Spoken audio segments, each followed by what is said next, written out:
ہو سکتا ہے ذہنوں میں ایک سوال پیدا ہو کہ آپ رسم و رواج کے بارے میں اتنی گفتگو کیوں کر رہے ہیں؟ رسم و رواج تو اچھے ہی ہیں سب، چلیے ہم فی الحال مانے لیتے ہیں کہ جو بھی رسمیں ہمارے پورے مذہب میں اب یہ عزاداری کی بات نہیں کر رہا، ہماری پوری زندگی میں آپ دیکھیں ہر قدم پہ رسم و رواج کی شدت ہے کہ نہیں ہے؟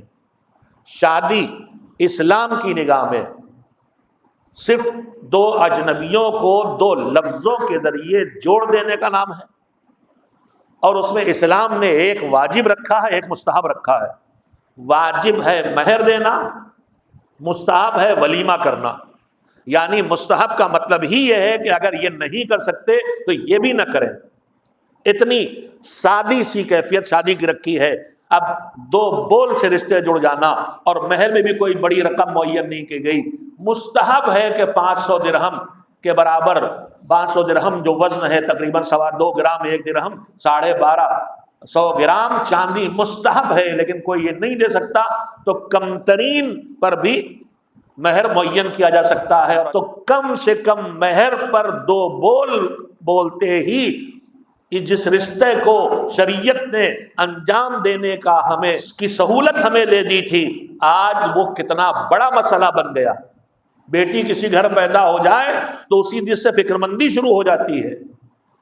موت کے مرحلے میں صرف 3 واجب کپڑے جسم پہ لپیٹ کے غسل دے کے تھوڑا سا کافور لگا کے دفن کرنا تھا، مگر آج موت کے مرحلوں میں کتنی مشکلات آ گئی ہمارے درمیان۔ فاتحوں کے کھانے اتنے بڑے بڑے ہونے لگے، وہ بھی چھوڑیے، پورے ملک میں اب قبریں بک رہی ہیں۔ تو یہ ہمارے ہاں نہ جانے کتنی رسمیں۔ اب اس کے بعد فاتح کے کھانے، مر گیا بیچارہ، گھر لٹ گیا بیماری کے علاج میں۔ اب اس کے بعد میں اپنے علاقے کی مشرقی یو پی کی بات کر رہا ہوں، اتنا کھانوں کے نام پر خرچہ بڑھ گیا کہ آج مرتے ہی پھر سلسلہ شروع ہو جاتا، اب لاکھوں کا انتظام اور کہاں سے ہو۔ تو یہ سب رسم و رواج ہیں جن کو ہم نے مذہب سمجھ لیا ہے۔ اکثر لوگ کہتے ہیں آپ اتنا زور کیوں دیتے ہیں رسم و رواج کے اوپر؟ رسم اور دین، رسم اور مذہب کے درمیان کا فاصلہ ہمیں سمجھنا چاہیے۔ رسم و رواج کے بارے میں اتنی گفتگو کیوں کی جاتی؟ سنیے، ہماری بھلائی کہاں ہے اور ہمارا نقصان کہاں ہے؟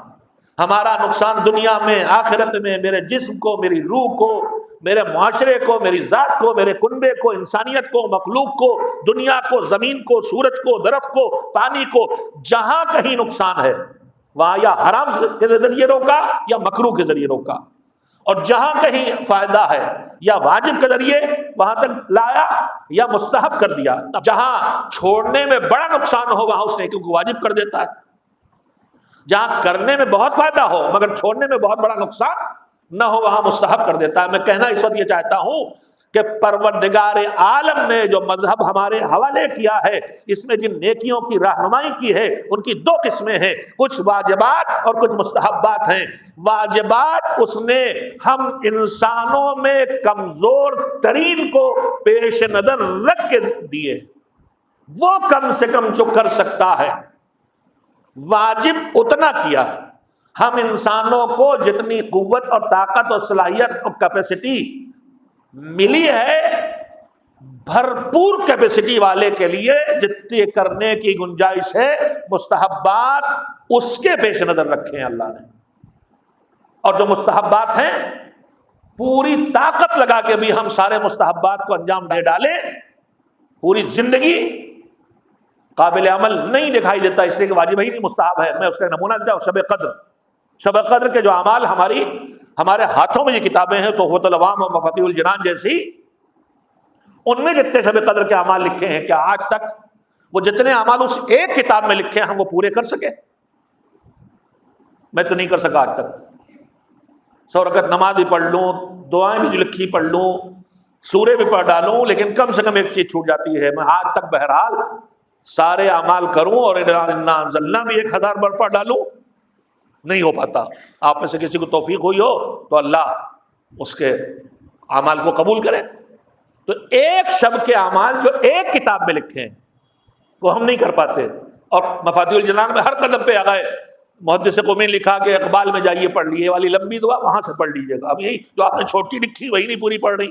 میں کہنا کیا چاہتا ہوں، میں مثال دے چکا ہوں، پہلے بھی یاد آ گئی تو بات دہرانا چاہتا ہوں کہ رسم و رواج کو پہچان کے یہ شناخت پیدا کرنا کہ یہ حکم مذہب ہے، یہ واجب ہے، یہ مستحب ہے، یہ ہمارے یہاں کا چلن ہے، یہ ہمارا رواج ہے۔ ایک تو پہلی بات یہ، اکثر ہم لوگ اسی میں بحث کرنے لگتے ہمارے یہاں ایسا ہوتا آیا ہے، جیسے ہی آپ نے دلیل دی کہ ہمارے یہاں ایسا ہوتا آیا ہے ویسے ہی میرا جواب یہ ہے کہ بھیا نہ میرے یہاں کیا ہوتا ہے آپ کے لیے حجت ہے، نہ آپ کے یہاں کیا ہوتا ہے میرے لیے حجت ہے، نہ میرا گھر معتبر نہ آپ کا گھر معتبر، کائنات بس ایک گھر معتبر اہل بیت کا گھر، جو وہاں ہوتا ہے وہ ہمارے ہاں ہونا چاہیے، جو وہاں نہیں ہوتا وہ ہمارے ہاں نہیں ہونا چاہیے۔